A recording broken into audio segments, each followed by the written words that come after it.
सोच है, जो उनकी विचारधारा धारा है, उसको कायम करने के लिए हम लोगों ने पहली बार चुनाव लड़ा हारने के लिए, और दूसरी बार चुनाव हम लोगों ने लड़ा है हराने के लिए, और निश्चित रूप से इसमें हम लोग सफल हुए। जब लोकसभा का चुनाव हो रहा था तो हम लोगों ने कुछ सीटों पर चुनाव लड़ा, और सलेमपुर में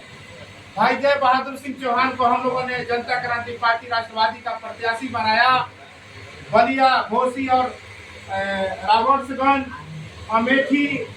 सोनभद्र कई जगहों पर हम लोगों ने अपना प्रत्याशी खड़ा किया। और उस चुनाव में जो हमारी सोच थी, हम लोगों ने मन बनाया था कि अगर पार्टी में राजनीति को आगे बढ़ाना है, पार्टी को आगे बढ़ाना है, सत्ता को में कब्जा करना है, तो हम लोगों को भारतीय जनता पार्टी के जो सांसद हैं उनको हराना है। ये हम लोग का उद्देश्य था, ये हम लोग का मंसूबा पूरा हुआ। हम लोगों ने सलेमपुर में चुनाव लड़ा और 8,500 वोट पा करके भारतीय जनता पार्टी के सांसद को हराने का हम लोगों ने काम किया। और जब पूर्व सांसद माननीय रविंद्र कुशवाहा की जब समीक्षा बैठक होती है तो उसमें भारतीय जनता पार्टी के लोग भी शामिल होते हैं। और उसमें एक हमारा मित्र गया था, उन्होंने बताया कि जब रविंद्र कुशवाहा जी के भाई जब उस कार्यक्रम की समीक्षा कर रहे थे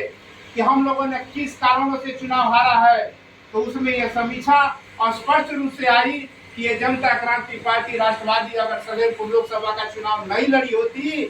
तो निश्चित रूप से हम लोग चुनाव जीत गए। और ये सच्चाई है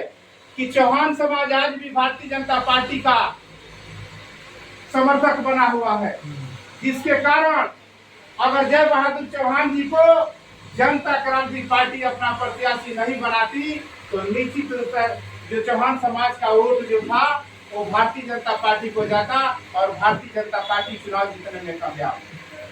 तो साथियों, इसलिए मैं कह रहा हूँ कि ये पार्टी पहला बार जो चुनाव लड़ी है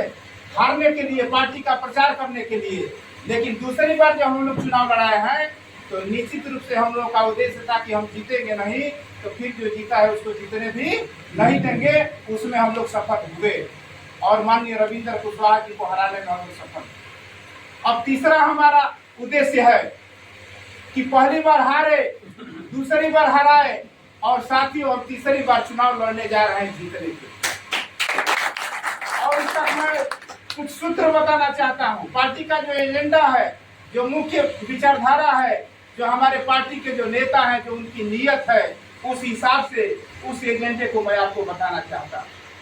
कि साथियों अभी जो हमारा 4 एजेंडा है, अधिकांश वक्ताओं ने आरक्षण पर अपना विचार रखा।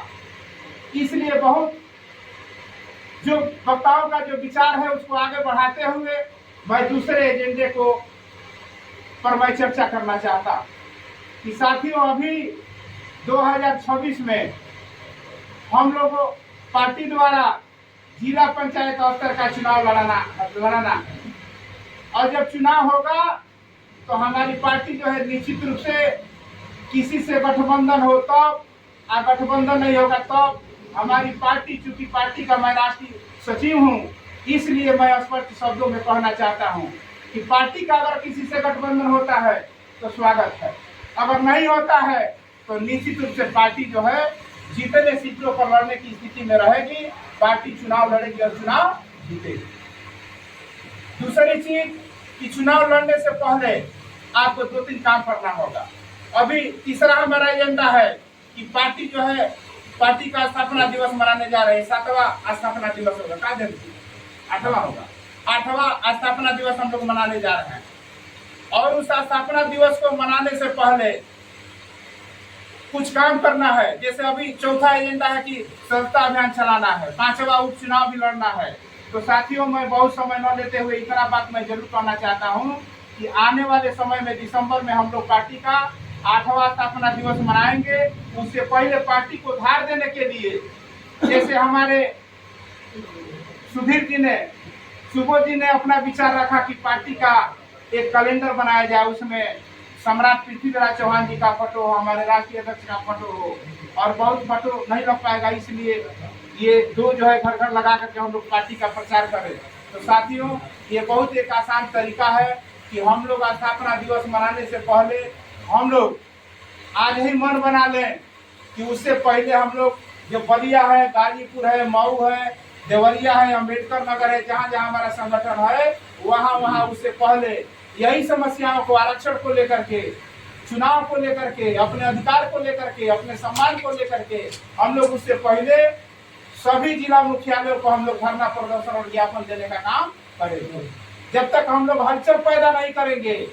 अपनी पार्टी के द्वारा, अपने बैनर तले, अपने झंडे के तले, अपने नेता के नाम से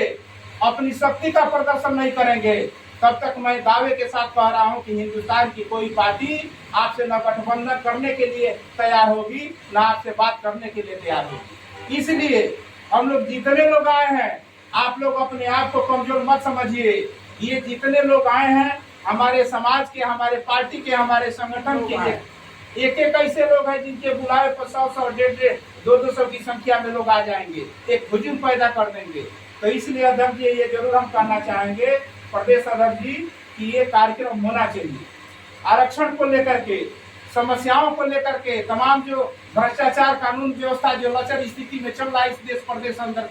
के अंदर, उस समस्याओं को लेकर के हम लोग प्रत्येक जिला मुख्यालयों पर धरना प्रदर्शन भी करने का काम करेंगे